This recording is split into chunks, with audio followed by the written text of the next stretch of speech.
আজ শহীদ সশস্ত্র বাহিনীর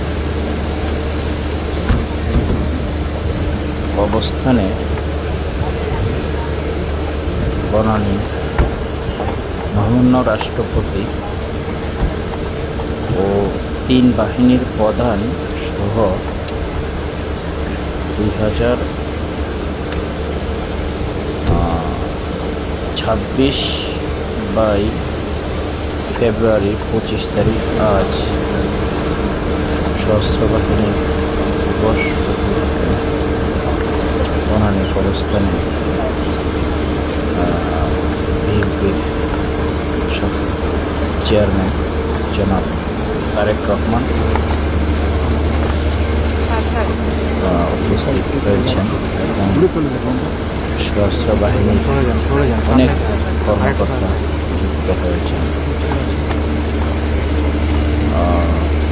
আজ একটি করুণময় দিবস, অত্যন্ত ইতিহাস আমরা মনে করি।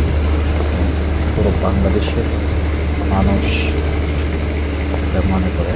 তাই বনানী কবরস্থানের মধ্যে ফুল দিয়ে শ্রদ্ধাঞ্জলি জানাবে মাননীয় রাষ্ট্রপতি ও 3 বাহিনীর প্রধান,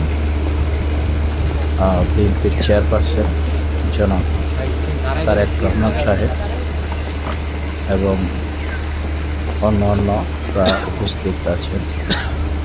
আমরা আজ এই দিবসটাকে হৃদয়ে স্থান দিয়ে চিরকৃতজ্ঞতা এবং চিরদিন আমরা মনে করব। সবাই ভালো থাকুন, সুস্থ থাকুন।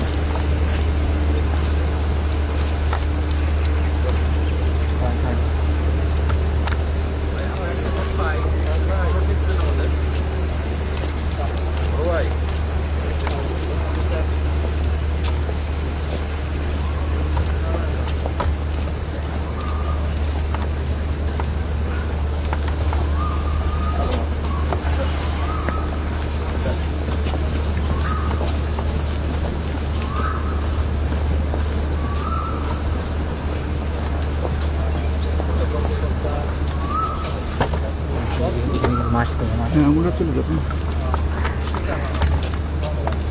ভাই।